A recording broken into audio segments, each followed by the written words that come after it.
তো গাইস আমরা এখন নামতেছি, ডাইন পাশে আমাদের একটা স্কোয়াড নামছে। তো আমরা যত তাড়াতাড়ি সম্ভব যা যা যা গান পাতাছি তুলে নেওয়ার চেষ্টা করতেছি। সামনের দিকে আমাদের টিমমেট অলরেডি একটা ডাউন হয়ে গেছে, আমি হালকা ড্যামেজ দিলাম, গ্লোয়াল মারলাম।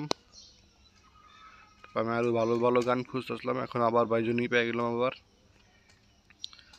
তো টিমমেট ডাউন হয়ে গেছে, তো আমরা যাব। টিমমেট আর একটা কাবার দিতেছে এমন টাইমে একটা হেডশট মেরে মারা দিলাম, কিন্তু আমার গ্লোয়াল নাই, সেই জন্য আমি এটা লাগাই দিলাম হিল করার জন্য। একটা ডাউন দিয়ে দুইটা ডাউন করে দিলাম। টিমমেট দুইটাই ডাউন হয়ে গেছে, আমার ফিনিশ হয়ে গেছে। একটা বাসায় দিয়ে গেছি এমন টাইমে আরেকজন পড়ছে এক গুলি শটগান নিয়ে।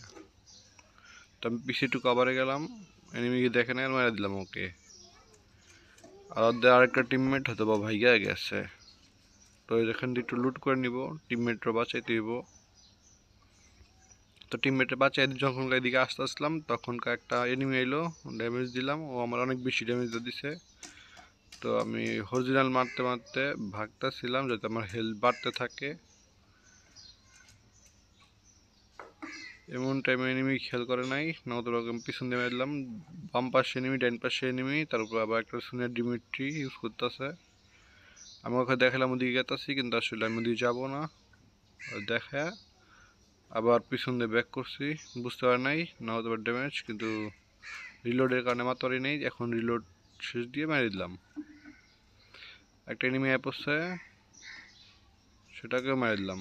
বাম পাশের এনিমিটা ছিল। তারপরে 1 vs 3 আবারও হয়ে গেল, এক ম্যাচে 2 বার 1 vs 3 করলাম।